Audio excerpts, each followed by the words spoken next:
بسم اللہ الرحمن الرحیم۔ آج جس ہستی کا ذکر کرنے کی سعادت حاصل کر رہے ہیں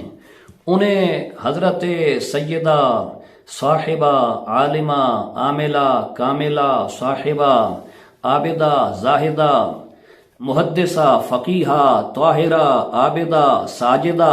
حضرت سیدۃ نساء اہل الجنہ حضرت فاطمۃ الزہرا رضی اللہ تعالی عنہا کہا جاتا ہے۔ وہ کون فاطمہ جن کے ابا حضور نبی علیہ الصلوۃ والسلام صرف نبی نہیں ہیں بلکہ انبیاء و رسول علیہ الصلوۃ والسلام کے سردار ہیں، امام و مقتدا و رہنما اور پیشوا ہیں۔ کون زہرا جن کے خامد حضرت علی شیر خدا رضی اللہ تعالی عنہ مرتضی ہیں، اور کون فاطمہ جن کے بڑے بیٹے حضرت سیدنا امام حسن رضی اللہ تعالی عنہ جنتی نوجوانوں کے سردار ہیں۔ کون سیدہ زہرا جن کے دوسرے بیٹے حضرت سیدنا امام حسین رضی اللہ تعالی عنہ جنتی نوجوانوں کے سردار ہیں۔ کون زہرا کہ جن کے لیے نبی کریم صلی اللہ علیہ وآلہ وسلم کی بارگاہ میں فرشتہ حاضر ہوتا ہے، اور یہ فرشتہ پہلے کبھی نہیں آیا، آج آیا ہے، سلام پیش کیا، بارگاہ رسالت میں حاضری دی، اور یہ خوشخبری سناتا ہے کہ آپ کی جو یہ لخت جگر ہیں، یہ سیدہ فاطمۃ الزہرا رضی اللہ تعالی عنہا، یہ تمام جنتی خواتین کی سردار ہیں۔ تو ایسے لگتا ہے کہ یہ جو اللہ رب العالمین نے یہ جو سرداری عطا فرمائی ہے، اس خاندان کو ہر طرف سے سردار بنایا، اور یہ صرف دنیا کے سردار نہیں ہیں۔ جب یہ دنیا ختم ہو جائے گی، جب پہاڑ سراب ہو جائیں گے، جب یہ زمین ختم ہو جائے گی، جب یہ ساری کائنات کا نظام درہم برہم ہو جائے گا، جب اللہ کی بارگاہ میں سب پیش کیے جائیں گے، جب حساب کتاب ہو جائے گا، جب جہنمی جہنم چلے جائیں گے، جب جنتی جنت چلے جائیں گے، تو وہاں بھی سرداری اسی خاندان کی ہوگی۔ یہاں جن کے، اب ذرا غور کریں، جن کے بیٹے جنتی نوجوانوں کے سردار ہوں گے، اس ماں کے کیا کہنے، جن کے ابا حضور صلی اللہ علیہ وآلہ وسلم وہ تمام انبیاء رسول کے سردار ہیں اور ہوں گے، اس زہرا کے کیا کہنے۔ یہ ساری سرداری یہ اللہ رب العالمین نے حکمرانی عطا فرمائی۔ یہ کون سیدہ زہرا؟ دنیا ترس رہی ہے کہ آج ہمارے خواب میں نبی علیہ الصلوۃ والسلام تشریف لے کے آئیں، لیکن خواب نہیں، بیداری میں رسول اللہ صلی اللہ علیہ وآلہ وسلم سیدہ زہرا کے گھر ایک بار نہیں، بے شمار بار آپ تشریف لے کے جاتے ہیں۔ دنیا ترس رہی ہے کہ گنبد خضرا کی زیارت نصیب ہو جائے، گنبد خضرا کے مکین اور رحمت للعالمین صلی اللہ علیہ وآلہ وسلم حضرت سیدہ فاطمۃ الزہرا کے گھر جاتے ہیں، اور صرف گھر جاتے نہیں ہیں بلکہ ان کے بچوں کو پیار دیتے ہیں، بلکہ صرف پیار نہیں دیتے، مسجد نبوی شریف میں نماز پڑھ رہے ہوتے ہیں، اور سیدہ فاطمۃ الزہرا کے بچے وہ پشت مصطفیٰ صلی اللہ علیہ وآلہ وسلم پہ کھیلتے ہیں۔ زمانہ دیکھ رہا ہے، مسجد نبوی ہے، امام الانبیاء صلی اللہ علیہ وآلہ وسلم مصلی امامت پہ ہیں،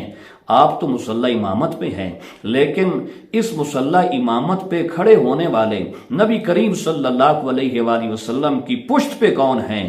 آپ مصلی امامت پہ ہیں، اور پشت پہ حضرت فاطمۃ الزہرا کے دو بچے حسنین کریمین رضی اللہ تعالی عنہما ہیں۔ یہ کون زہرا؟ نبی علیہ الصلوۃ والسلام جن کے گھر جاتے ہیں تو زہرا قیام کرتی ہیں، نبی علیہ الصلوۃ والسلام کے ہاتھ کو بوسہ دیتی ہیں، 10 بوسی کرنے کے بعد اپنی ایک مخصوص جگہ پہ بٹھا دیتی ہیں، اور جب حضرت سیدہ فاطمۃ الزہرا رضی اللہ تعالی عنہا نبی علیہ الصلوۃ والسلام کے پاس حاضر ہوتی ہیں، حضور کھڑے ہو جاتے ہیں۔ جن کے لیے زمانہ قیام کرتا ہے وہ زہرا کے لیے کھڑے ہیں۔ یہ لطف و کرم ہے، یہ مہربانی ہے، یہ لخت جگر سے اپنے ایک محبت کا اور ایک شفقت کا اظہار ہے،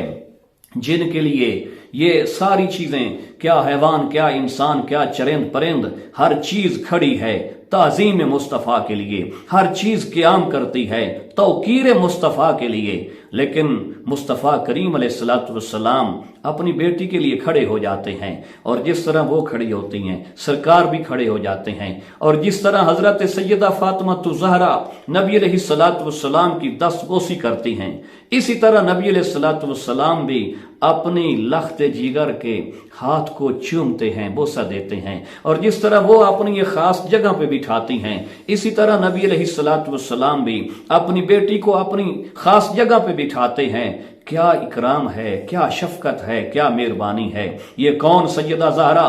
آپ کے علم میں آیا کہ نبی علیہ الصلوۃ والسلام کے پاس مال غنیمت کے ساتھ ساتھ خادم آئے ہیں، باندی آئی ہیں، تو حضرت علی رضی اللہ تعالی عنہ آپ کی یہ زوجہ حضرت سیدہ فاطمہ الزہرا نبی علیہ الصلوۃ والسلام کی بیٹی، یہ نبی علیہ الصلوۃ والسلام کے در اقدس پہ پہنچی۔ حضور علیہ الصلوۃ والسلام کے پاس صحابہ بیٹھے ہوئے تھے، اس وجہ سے ملاقات نہ ہوئی۔ آنے کا مقصد اور مدعا حضرت عائشہ صدیقہ رضی اللہ تعالی عنہا ان کی بارگاہ میں بیان کر دیا کہ چکی پیس پیس کے ہتھیلیاں گھس گئی ہیں اور ہاتھوں میں تکلیف ہے، اور پانی کھینچ کھینچ کے تھکاوٹ ہوتی ہے، کام بہت زیادہ ہے، اور اس سے ہمیں آج کی خواتین کو یہ بھی سیکھنا چاہیے کہ حضرت سیدہ فاطمہ الزہرا رضی اللہ تعالیٰ عنہا گھر کے کام کیسے سنبھالتی تھیں، امور خانہ داری کیسے نبھاتی تھیں۔ تو نبی علیہ الصلوۃ والسلام جب آپ سے ملاقات نہ ہو سکی حضرت سیدہ فاطمہ الزہرا کی، حضرت عائشہ کو بات بتائی اور چلی آئیں۔ حضرت علی شیر خدا اس حدیث کے راوی ہیں، صحیح بخاری میں، صحیح مسلم میں، سنن ابی داود وغیرہ میں صحیح سند روایت موجود ہے، اور حضرت علی رضی اللہ تعالی عنہ روایت کرتے ہیں کہ ہم جب سونے کے لیے، رات کو نیند کرنے کے لیے اپنے اپنے بستر پہ لیٹ گئے، تو اس دوران نبی علیہ الصلوۃ والسلام تشریف لے کے آئے، اور آپ نے وہ آنے کا جو مقصد ہے اس پہ بات کی، چونکہ حضرت عائشہ صدیقہ رضی اللہ تعالیٰ عنہا آپ نے نبی علیہ الصلوۃ والسلام کو حضرت زہرا کی آمد کے بارے میں بتا دیا تھا، تو نبی علیہ الصلوۃ والسلام نے ان دونوں کے پاس جب آپ تشریف لے کے آئے تو حضرت علی شیر خدا فرماتے ہیں کہ ہم اٹھنے لگے، اپنی جگہ سے اٹھنے لگے کہ حضور آ گئے، ہمارے گھر میں سرکار آ گئے ہیں، نبی علیہ الصلوۃ والسلام کی جلوہ گری ہوئی، ہم اٹھنے لگے تو نبی علیہ الصلوۃ والسلام نے ارشاد فرمایا دونوں اپنی جگہ پہ رہیں۔ حضرت علی فرماتے ہیں پھر ہمارے درمیان رسول اللہ صلی اللہ علیہ وآلہ وسلم بیٹھ گئے، حتیٰ کہ ان کے قدموں کی جو ٹھنڈک ہے، حضرت علی فرماتے ہیں میں نے اپنے سینے میں محسوس کی، اور نبی علیہ الصلوۃ والسلام نے پھر ارشاد فرمایا دونوں، یعنی حضرت علی شیر خدا اور حضرت سیدہ فاطمہ الزہرا رضی اللہ تعالیٰ عنہما، آپ دونوں سے نبی علیہ الصلوۃ والسلام نے ارشاد فرمایا کہ رات کو جب سونے لگے نا، بستر پہ آ جائیں، سونے لگیں، تیار ہے، سو جانا ہے، 33 بار سبحان اللہ پڑھیں، یعنی 33 ٹائمز سبحان اللہ پڑھیں، اور اتنی ہی بار یعنی 33 بار الحمدللہ الحمدللہ کا ورد کریں، اور 34 بار اللہ اکبر، یعنی 33 بار تسبیح، 33 بار تحمید، اور 34 بار تکبیر، یہ پڑھیں۔ اور آخر پہ جو کہ حدیث کی کتب میں جملہ ہے، کیا شاندار خوبصورت جملہ ہے، اور نبی علیہ الصلوۃ والسلام کی کیا یہ عطا ہے اور کیا ادا ہے اور کیا آپ کا سمجھانا ہے۔ فرمایا فَهُوَ خَيْرٌ لَكُمَا مِنْ خَادِمٍ او کما قال النبی صلی اللہ علیہ وآلہ وسلم، فرمایا تم یہ کرو جو ابھی میں نے وظیفہ عرض کیا، تم یہ کرو تو تمہارے دونوں کے لیے یہ خادم سے افضل ہے، خادم سے بہتر ہے۔ چند چیزیں اس سے معلوم ہوئی۔ ایک تو نبی علیہ الصلوۃ والسلام کے گھر جب فاطمہ الزہرا جاتی ہیں اور حضرت عائشہ سے ملاقات ہوتی ہے تو حضرت عائشہ نبی علیہ الصلوۃ والسلام کو من و ان بتا دیتی ہیں کہ فاطمہ آئی تھیں، آپ کے لیے حاضر ہوئی تھیں۔ تو اگر کوئی ایسی ویسی بات ہوتی نا تو حضرت عائشہ نہ بتاتی، چھپا جاتی یا کوئی اور بات کر دیتی۔ اور ایک تو یہ معلوم ہوا کہ بڑا محبت کا ایک رشتہ تھا، بڑا انس تھا، بڑی ایک پیار کا ایک تعلق تھا کہ حضرت عائشہ نے سارا پیغام نبی علیہ الصلوۃ والسلام کو دے دیا، اور پھر نبی علیہ الصلوۃ والسلام کا رات کو آنا اس وقت، حالانکہ نیند کا وقت تھا یا آپ صلی اللہ علیہ وآلہ وسلم کی عبادت کا وقت تھا، اس وقت حضرت فاطمہ الزہرا کے پاس آنا یہ کمال درجے کی محبت ہے اپنی شہزادی کے ساتھ، اپنی بیٹی کے ساتھ۔ اور پھر نبی علیہ الصلوۃ والسلام کا یہ وظیفہ عطا فرمانا، یہ اس سے یہ معلوم ہوا کہ اگر آج بھی کوئی ایک عام آدمی اس دور میں نبی علیہ الصلوۃ والسلام کا امتی